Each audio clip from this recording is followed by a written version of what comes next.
6월 10일 화요일, 오늘 10% 이상 급등한 종목과 그 이유에 대해서 알아보겠습니다. 오늘 장은 오후 4시 키움증권 기준으로 코스피 지수는 0.56% 상승한 2871.85포인트로 마감했습니다. 외국인과 기관은 매수로 임한 가운데 개인은 매도로 대응했네요. 오늘 코스피 거래 대금은 13조 원입니다. 한편 코스닥 지수는 0.91% 상승한 771.20포인트로 마감했습니다. 외국인과 기관은 매도로 임한 가운데 개인은 매수로 대응했네요. 오늘 코스닥 거래 대금은 7조 원입니다. 그럼 본격적으로 오늘의 급등 종목들을 살펴볼게요. 오늘 10% 이상 급등한 종목은 총 41종목으로 코스피에서는 6종목, 코스닥에서는 35종목이 나왔습니다. 이 중 상한가 종목은 에드바이오텍, 정원엔시스, 오가닉 티코스메틱, 다날, 미투온 5종목이고요. 오늘 하한가 종목은 없었습니다. 총 41개의 급등 종목 중 상위 30개 종목들을 테마별로 묶어보니 4개 테마로 나눠볼 수 있었어요. 그 외 나머지는 개별 이슈로 오른 종목들인데요. 먼저 1번 디지털 자산 테마입니다. 이재명 정부의 초대 정책실장으로 김용범 정책실장이 임명된 가운데 디지털 자산 관련주들이 강세를 이어가고 있습니다. 김용범 실장은 가상자산 싱크탱크 대표 출신으로 최근 스테이블 코인을 주제로 보고서를 발표하고 법제화가 필요하다고 주장한 바 있는데요. 스테이블 코인이란 기존 화폐와 동일한 가치로 발행되는 암호화폐를 의미합니다.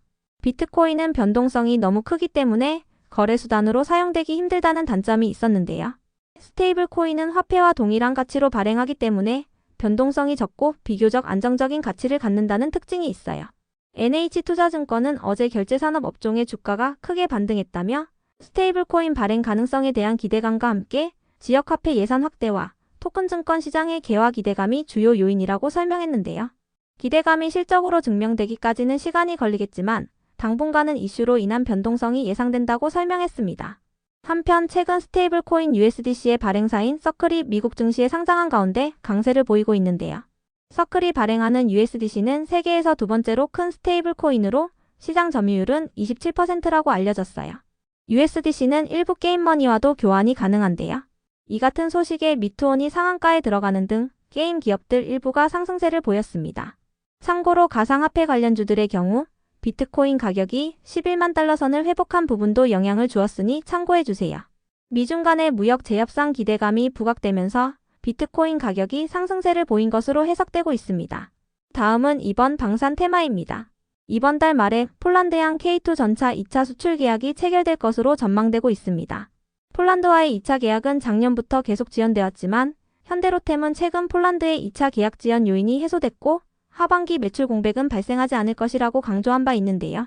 이번 계약 규모는 하나로 9조 원 규모이며 단일 방산 수출 계약으로는 사상 최대 규모라고 알려졌어요.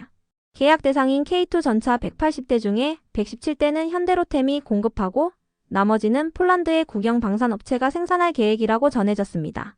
이 같은 소식 속 나토 회원국들의 방위비 인상 기대감도 지속 부각되면서 방산 기업들이 강세로 마감해 주었네요. 이 중에서도 하나시스템은 영국의 방산 기업인 BAE 시스템스와 차세대 위성망 구축 협력에 대한 양해각서를 체결했다는 소식이 있었는데요. 이와 함께 하나그룹은 미국 정부로부터 오스탈의 지분을 최대 100%까지 보유할 수 있는 승인을 받았다고 전해졌어요. 오스탈은 호주에 본사를 두고 있으며 미국에서 군함 건조가 가능한 조선소를 갖고 있는데요. 하나그룹이 필리조선소에 이어 오스탈의 지분도 확대하면서 미국 시장 진출을 위한 기반을 넓혀나갈 것으로 기대되고 있습니다. 이어서 풍사는 IM증권의 리포트가 동반되며 강세를 보였는데요. IM증권은 방산 부문의 호조 등으로 풍산의 2분기 영업이익이 시장 예상치를 큰 폭으로 상회할 것이라 전망했어요. 또한 현재의 주가는 저평가 국면이라고 언급하면서 풍산의 목표 주가를 77,000원으로 유지했는데요. 이 같은 분석에 풍산이 강세를 보였습니다. 풍산의 오늘 정규장 종가는 77,000원입니다. 다음은 3번 중국 소비 테마입니다. 이 대통령이 오늘 오전 중국의 시진핑 국가주석과 통화했다고 전해졌습니다. 대통령실에 따르면 시진핑 주석은 이 대통령의 대선 승리를 축하하며 양국이 동반자 관계에서 협력하자고 밝혔는데요. 이 대통령도 다방면에서 인적 교류를 추진해 나가길 희망한다고 답했어요. 이 같은 소식 속 중국과의 관계 개선 기대감이 부각되면서 국내 상장 중국 기업들이 강세를 보였고 화장품과 면세점, 의류, 엔터 등의 중국 소비 기업들도 상승세로 마감해 주었네요. 다음은 4번 콘텐츠 테마입니다. 중국과의 관계 개선 기대감 속에서 중국이 더 많은 수입 영화를 도입할 것이라는 기대감이 나오고 있는데요. 중국 언론에 따르면 최근 중국 영화 수출입지사와 배급회사들은 공동으로 수입 영화 배급 업무회의를 개최하고 여러 국가의 우수한 영화 도입을 공동으로 촉진해야 한다는 입장을 밝혔다고 전해졌어요. 이 같은 소식에 콘텐츠 제작사들이 강세로 마감해 주었네요. 그 외 나머지는 개별 이슈로 오른 종목들인데요. 먼저 에드바이오텍은 어제 FDA 임상 3상을 위한 전환사채 발행 및 3자 배정 유상 증자를 결정했다고 밝히면서 상한가로 마감한 종목인데요. 어제 장마감 후 유상 증자를 통해 주식회사 오큐피바이오엠으로 경영권이 변경되는 계약을 체결했다고 공시하면서 오늘도 상한가에 들어가 주었습니다. 에드바이오텍의 최대 주주로 올라서는 오큐피바이오엠은 난소암 면역 항암제인 오레고봄압을 개발 중인 바이오 기업이라고 알려졌는데요. 이 같은 소식에 에드바이오텍이 강세를 이어가고 있습니다. 이어서 정원엔시스의 급등 이유는 파악되지 않았는데요. 정원엔시스는 지난주에 경영권 분쟁 공시가 올라온 바 있으니 참고해주세요. 다음으로 소록스는 아리바이오가 아랍에미리트의 제약기업인 아르세라에 알츠하이머병 치료 후보물질을 기술 수출했다고 전해지면서 강세를 보였습니다. 아리바이오는 소록스와 합병 예정인 바이오 기업으로 합병 예정일은 8월 26일인데요. 이번 기술 수출 계약 규모는 마일스톤을 포함하여 하나로 8,130억 원 규모라고 알려졌습니다. 이어서 로킷 헬스케어는 언론을 통해 최근 스웨덴에서 열렸던 유럽 신장학회에 참가하여 신장 재생 플랫폼에 대한 발표를 진행했다고 밝히면서 강세를 보였습니다. 로킷 헬스케어가 발표한 기술은 신장 손상 조직의 혈관 신생 촉진과 섬유화 억제를 통해 근본적인 조직 재생을 유도하는 치료 플랫폼이라고 하는데요. 앞으로 기술 상용화를 가속화하고 하반기로 예정된 서울 아산병원 파일럿 임상을 기점으로 본격적인 시장 진입에 나설 계획이라고 밝혔습니다. 다음으로 펩트론을 비롯한 비만 치료제 관련주들이 상승했습니다. 현지 시간으로 6월 20일부터 미국 시카고에서 미국 당뇨학회가 개최되는 가운데 국내 제약 바이오 기업들이 참가하여 연구 성과를 뽐낼 것으로 기대되고 있는데요. 미국 당뇨학회는 글로벌 비만 치료제 기업들이 임상 결과를 발표할 정도로 위상이 높은 학회인 만큼 국내 기업들의 비만 치료제 임상 성과가 공유될 것이라는 기대감이 나오고 있어요. 국내 기업 중에서는 한미약품과 동아ST, 인벤티지랩 등이 참가하여 임상 결과를 발표할 예정인데요. 이 같은 소식에 펩트론을 비롯한 비만 치료제 관련주들이 강세를 보였습니다. 이어서 플리토는 1대2 무상증자를 결정했다고 공시하면서 강세를 보였습니다. 무상증자 기준일은 6월 25일이며 상장 예정일은 7월 18일입니다. 다음으로 메디콕스를 비롯한 조선기자재 기업들이 상승했습니다. 오늘 HD현대중공업은 아시아 소재의 선사와 2.4조 원 규모의 공급 계약을 체결했다고 공시했으며 하나그룹은 미국 정부로부터 오스탈의 지분 보유에 대한 승인을 받았는데요. 이 같은 소식들 속에서 조선 기업들이 상승세를 보였습니다. 다만 메디콕스는 최근 무상감자 공시와 함께 횡령 및 배임 의혹으로 검찰의 압수수색을 받았다는 소식이 있었으니 참고해주세요. 이어서 MS오토텍은 지주사로 부각되며 강세를 보였습니다. 상법 개정안을 통해 저평가가 해소될 것이라는 기대감이 이어지면서 지주회사들이 강세를 이어오고 있습니다. 다음으로 위 기업들의 급등 이유는 파악되지 않았는데요. 이 중에서도 HD현대인프라코어는 이재명 정부의 정책 기대감 속 건설기계 기업으로 부각되면서 상승세를 보였다는 분석이 있었으니 참고해주세요. 다음으로 미스터블루를 비롯한 웹툰 기업들이 상승했습니다. 어제 장마감 후 정부가 웹툰을 차세대 산업으로 키우기 위해 속도를 낸다는 기사가 나오면서 관련주들이 상승세를 보인 것으로 파악되는데요.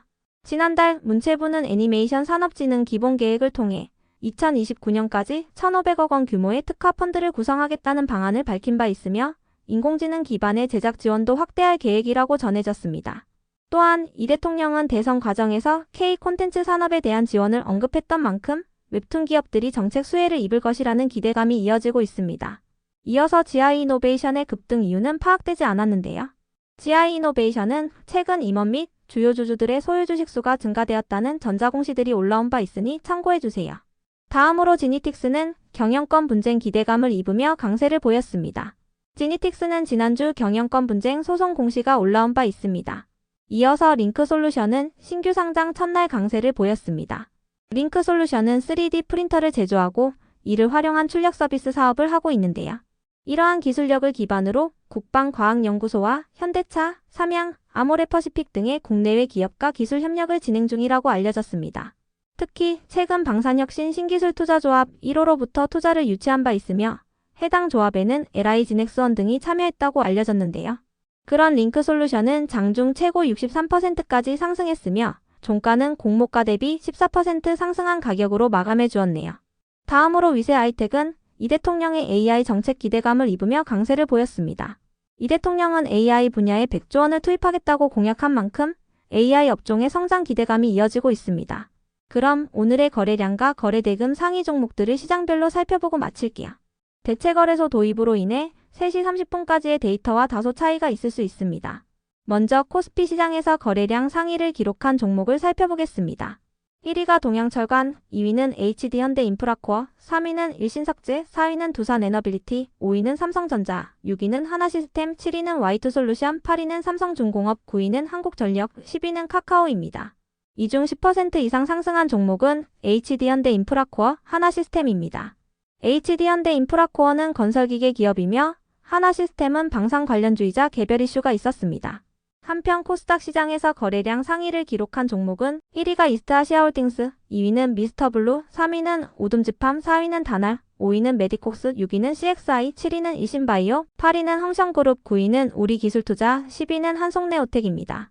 이 중 10% 이상 상승한 종목은 이스트아시아홀딩스, 미스터블루, 다날, 메디콕스, 우리기술투자입니다. 이스트아시아홀딩스는 국내 상장 중국 기업이며 미스터블루는 웹툰 관련주입니다. 다날은 전자결제 및 스테이블 코인 관련주로 부각되고 있으며 메디콕스는 조선기자재 기업입니다. 우리기술투자는 가상화폐 관련주이자 창투사입니다. 다음으로 코스피 시장에서 거래대금 상위를 기록한 종목을 살펴보겠습니다. 1위가 삼성전자, 2위는 두산에너빌리티, 3위는 하나시스템, 4위는 SK하이닉스, 5위는 카카오, 6위는 하나오션, 7위는 한국전력, 8위는 카카오페이, 9위는 현대로템, 10위는 하나에어로스페이스입니다. 이 중 10% 이상 상승한 종목은 하나시스템, 카카오페이입니다. 하나시스템은 방산 관련주이자 개별 이슈가 있었으며 카카오페이는 전자결제 및 스테이블 코인 기대감을 입고 있습니다. 한편 코스닥 시장에서 거래대금 상위를 기록한 종목은 1위가 페트론, 2위는 링크솔루션, 3위는 다날, 4위는 알테오젠, 5위는 갤럭시 하머니트리, 6위는 로킷헬스케어, 7위는 우리기술투자, 8위는 태용, 9위는 오둠지팜, 10위는 코나아이입니다.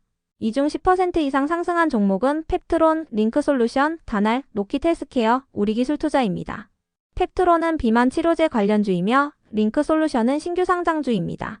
다날은 전자결제 및 스테이블코인 관련주이며 로킷헬스케어는 개별 이슈가 있었습니다.